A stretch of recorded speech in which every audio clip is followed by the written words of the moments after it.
பெண்களாக கூட இந்த மரத்தின் அடியில் உட்காராதீர்கள் ஏனென்று சொல்லி பார்க்கலாமா வாங்க.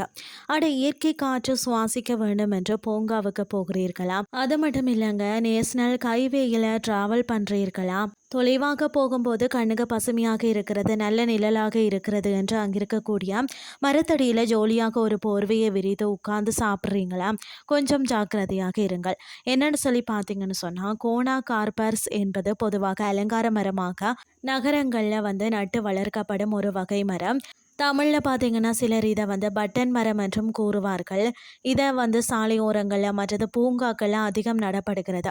அடர்த்தியான இலைகள் காரணமாக அதிக நிழல் தருகிறது. ஆனால் இந்த செடி மரம் மனித ஆரோக்கியத்திற்கும் சுற்றுச்சூழலுக்கு மிகவும் ஆபத்தானதுன்னு சொல்லப்படுகிறது.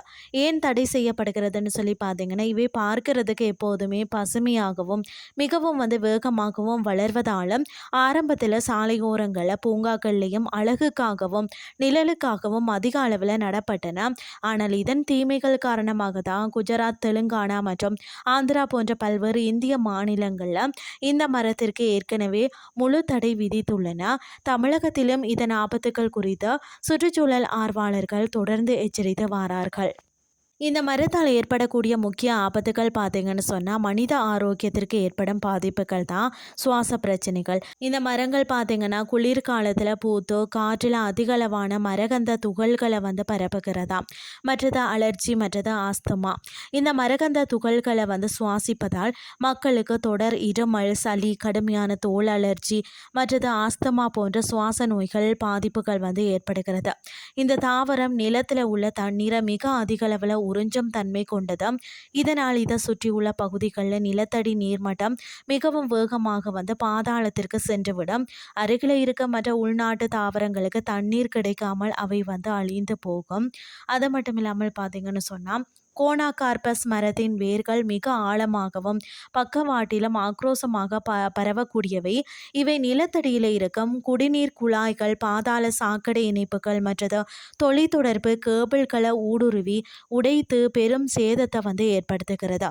மேலும் வீட்டின் சுவர்களுக்கு அருகில் இருந்தால் அவற்றின் அஸ்திவாரம் கூட பலவீனப்படுத்தும். இந்த மரம் நம்மளுடைய நாட்டு பறவைகள், பூச்சிகள் அல்லது விலங்குகளுக்கு எந்த விதத்திலும் பயன் தருதில்லை. இதன் பழங்களையோ இலைகளையோ பறவைகளும் பூச்சிகளும் உண்றதில்லை.